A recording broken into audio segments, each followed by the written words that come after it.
Hey everybody, it's Angie and welcome to Hot and Flashy. In today's Foundation Friday for over 50s, we are going to be taking a look at the new one from Laura Mercier.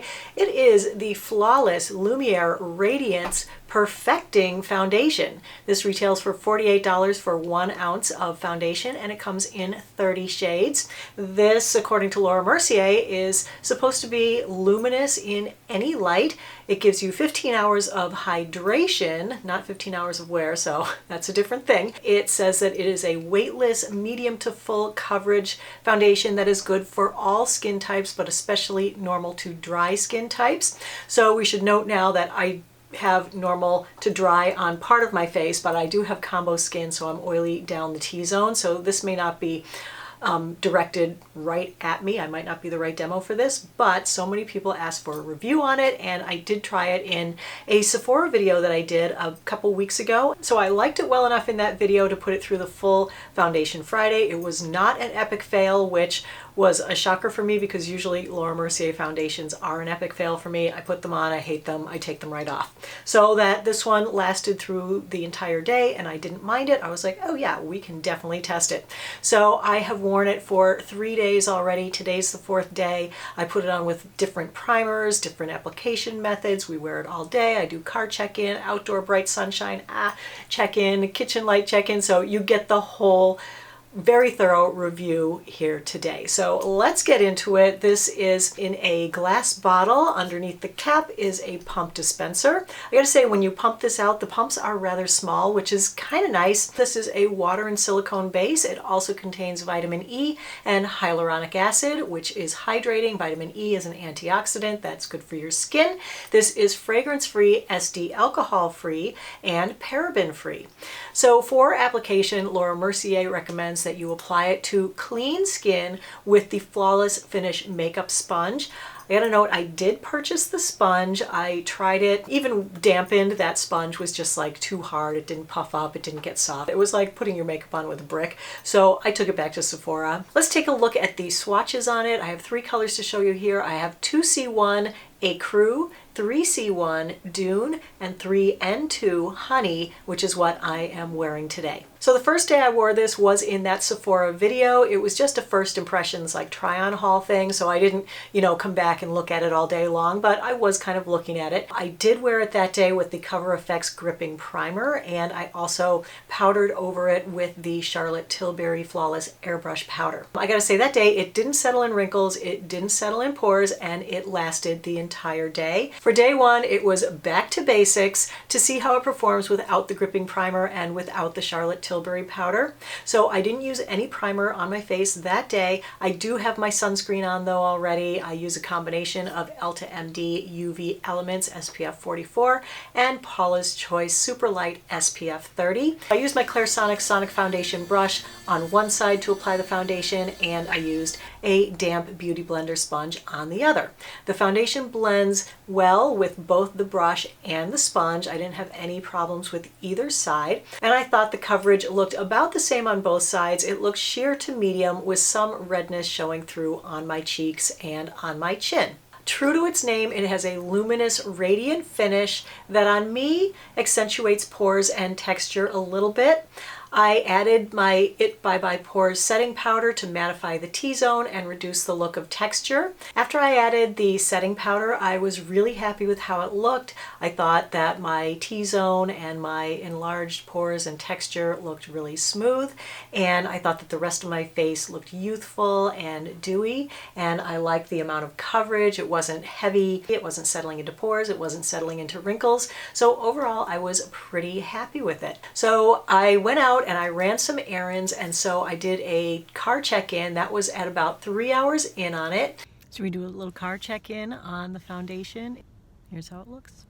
I actually think it looked pretty good. I think that it's holding up well. It looks kind of smoothing on my texture. It reflects light in a nice way. By 6 hours though, it had turned back into what I normally experience with a Laura Mercier foundation, which is that it just doesn't wear long enough and it gets really shiny on me. I felt like it looked really shiny to the point of almost looking greasy. So it had started sliding around a bit and fading, definitely around my nose, my chin, up on my forehead, my cheeks. A lot of redness was showing through. At that point, I would have either needed to powder it or blot it and touch it up and add some powder, but I was going out and I really didn't want to deal with it, so I just took it off and I figured, okay, that is the end of the testing on day one. So on its own, without primer, even though I did use my favorite setting powder, I did like it for a few hours, but later in the day, just turned into my standard experience with Laura Mercier foundation. So for day 3, I went back to the gripping primer. I tried applying it with my fingers on one side of my face. Sadly, it was a hot mess applying it with the fingers. It was streaky. It gave me the white polka dot pores. So I took my damp blending sponge, pounced over the side that I had applied it with my fingers, and then went ahead and applied it to the other side of my face with the damp Beauty Blender sponge. I did switch the shade to shade 2C1 Ecru. Again, I really liked how it looked. I thought it looked dewy and youthful, but sheer enough that it didn't look like makeup or heavy makeup sitting on the surface of the skin. You know, I thought it looked nice and fairly natural. The luminosity, again, was accentuating texture, so I powdered it with the IT Cosmetics powder. So at the 5-hour check-in, it was wearing much better with the gripping primer than it had without it. I actually like the look of it today. I think it looks really pretty. I think the radiance is really nice on it. I think it's skin-like, it's not drying. I don't think it's accentuating my pores. I don't think it's like super accentuating my texture. I mean, it's not like smoothing it, but it's not making it be like in your face either. It's not really settled in wrinkles. You know, it's not cracked up on the surface and looking drying. So it's not doing anything naughty. It dried, it's set, it feels lightweight, it looks good. It's actually giving me a nice looking skin day. At the 10-hour check-in, I didn't hate it, but I gotta say I don't absolutely love it either. It's kind of a struggle to wear it during the day because with my more oily skin and it being a moisturizing foundation, my oils do break through later in the day. So I would need to carry around a compact, like the Charlotte Tilbury compact is, you know, a really good one to carry around and just kind of powder up and touch it up during the day to hide your texture if you have oils and texture. But I think for people with more dry skin that it would actually be hydrating throughout the day because it didn't ever feel dry. It didn't lift up any skin flakes on the more flaky parts of my skin. The Cover FX Gripping Primer definitely helps this foundation wear a lot longer. I mean, it looks way better at 10 hours today than it did at 6 hours the day before without the gripping primer. All right, so we've got a couple more tests to do on it today. We of course have to do the phone test. Here's my nice clean phone glass without any face smudges on it. So now we'll just have a little phone chat. That looks like a pretty sizable face print going on there. So I'm going to say fail on the phone transfer test. And then we have to do the flash test. Even in a lit room, that is giving flashback. My face looks so white compared to the rest of my body. Now I'm going to go do one out in a darkened room. Yeah, no. It's worse in a darkened room because I actually look kind of gray and sickly, and that looks really masky and gross. This one definitely fails the flash test big time. All right, so I did the outdoor test a few days ago when I was wearing it on another day that I didn't really film.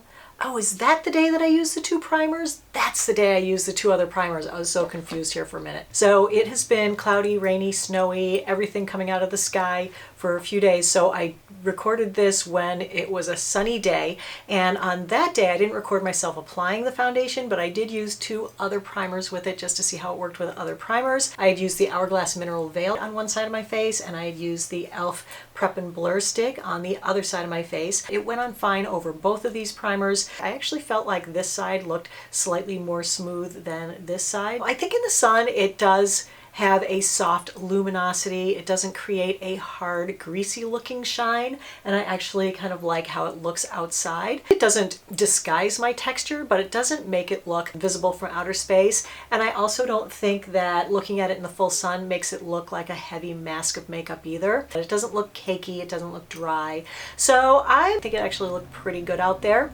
Now let's go into the kitchen and see what it looked like under kitchen light. Need to color my roots so bad, but my hair color arrived yesterday from eSalon, so I get to do it today. Gotta get those gray roots covered up. So how do we think this looks?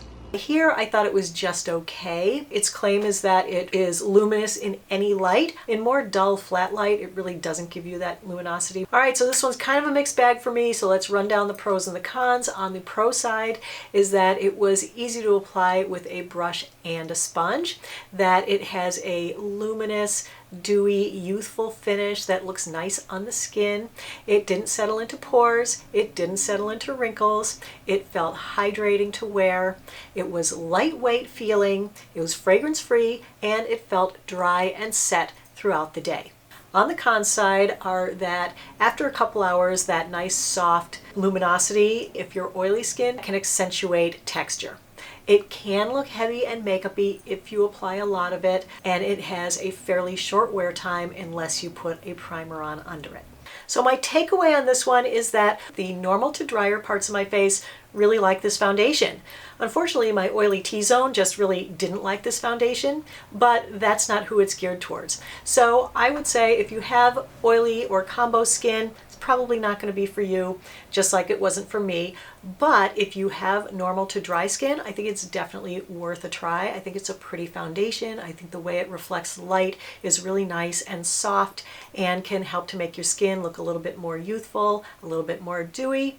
The wear on me wasn't good, but that was mainly in that T-zone area, so I think it probably wears fine on the rest of your face. I like the ingredients, that it doesn't contain fragrance and SD alcohol, and it also has hyaluronic acid and vitamin E, so it is going to be hydrating for those with drier skin. You know, when I look at it up close, I don't see like etched in wrinkles or dryness, and it didn't settle into wrinkles and it didn't settle into pores. So I think this could be a real winner for dry skin people. I think it's worth a try, so give it a shot if you have drier, more mature skin. For combo to oilier skin people, I definitely recommend my Holy Grail foundations, my Chanel Perfection Lumiere Velvet and the L'Oreal True Match foundation. These are both awesome for people with normal to combo to oily skin. So those are great. I'll put links for all these foundations in the information box below the video, as well as all the other makeup I'm wearing today, and any other links that you might be interested in, like the link to my Foundation Friday playlist, because of course I've reviewed